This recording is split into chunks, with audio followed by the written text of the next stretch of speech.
Good afternoon and welcome to Tarot with Miranda. This afternoon I'd like to go through some of the cards, especially some that give sitters cause for concern. If we think about a tarot deck, it encompasses all aspects of life. So there are good, bad and indifferent cards.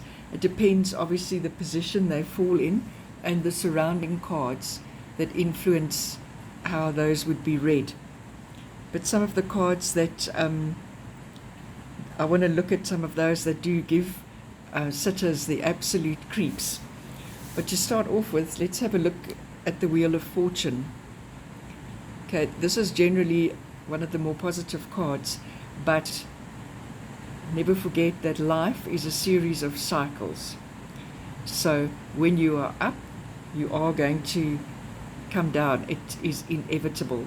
It doesn't mean it's going to be bad, but life is a series of cycles because that's how we learn.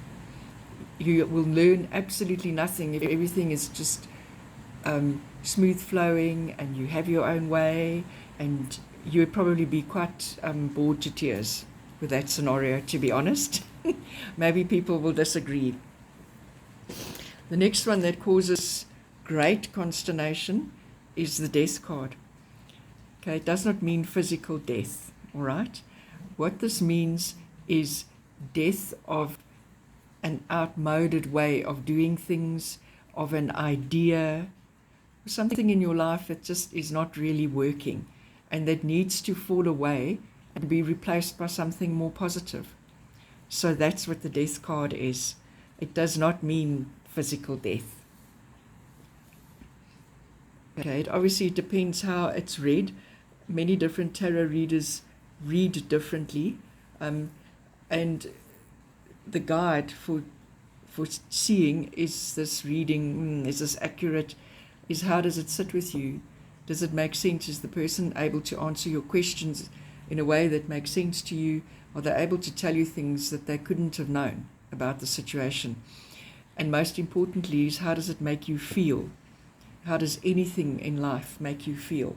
Any decision that you take, anything you decide to do, how does it make you feel? Are you making the decision for you? Are you making it to appease somebody else? Are you making it because you're too terrified of not falling in line with the powers that be, or with a partner or a boss or a friend?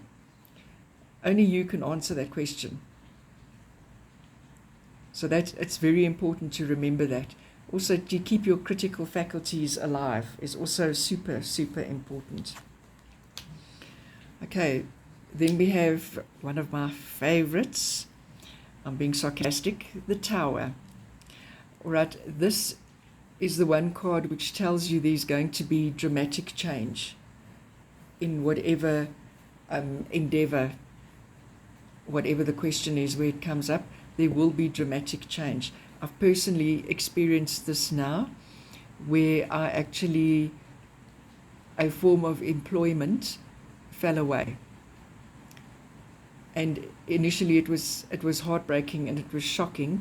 It threw me into a complete tailspin. But ultimately it was the best thing that could have happened, which is strange because when this comes up, it gives the tarot reader pause for thought as well, because this is not a card to be taken lightly.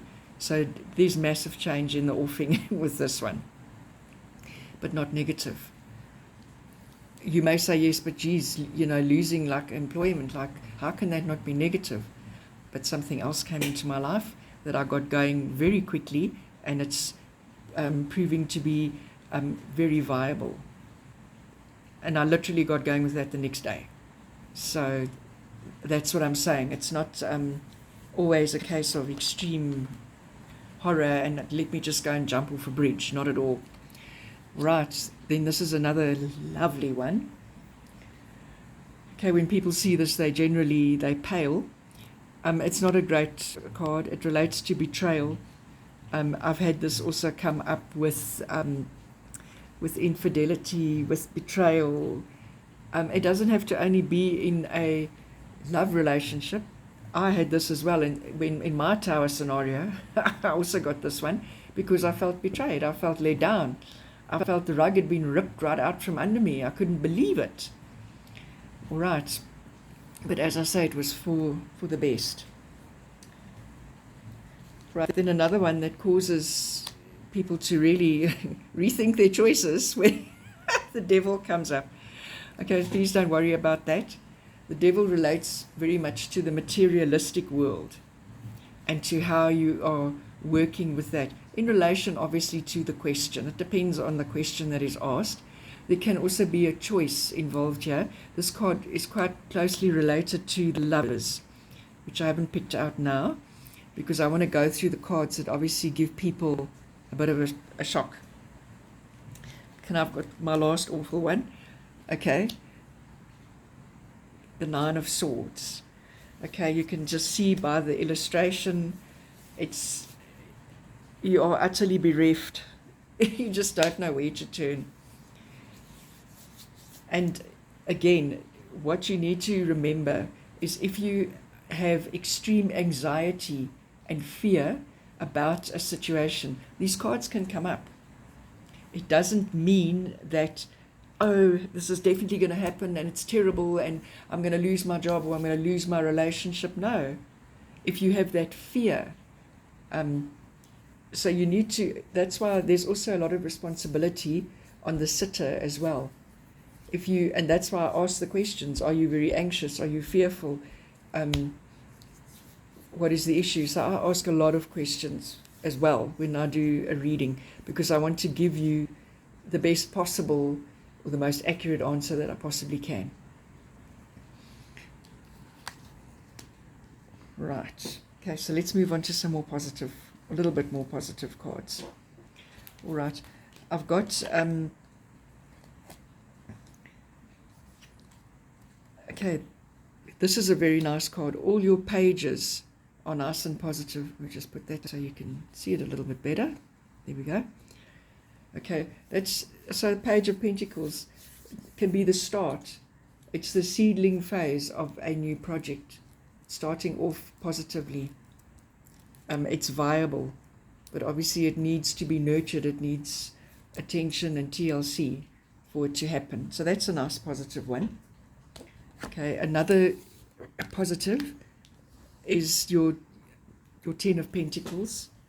That's all to do with family wealth, legacies, inheritances, that type of thing. But great wealth, but usually tied to families. You'd be surprised how many times this one sometimes comes up negatively when the person actually is experiencing problems and their life is hemmed in because of family money, that there's some problem with it.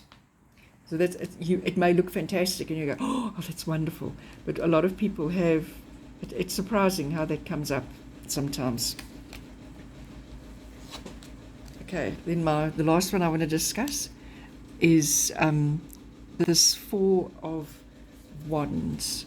This is a lovely card. This is celebration. This is completion. Your fours are completion.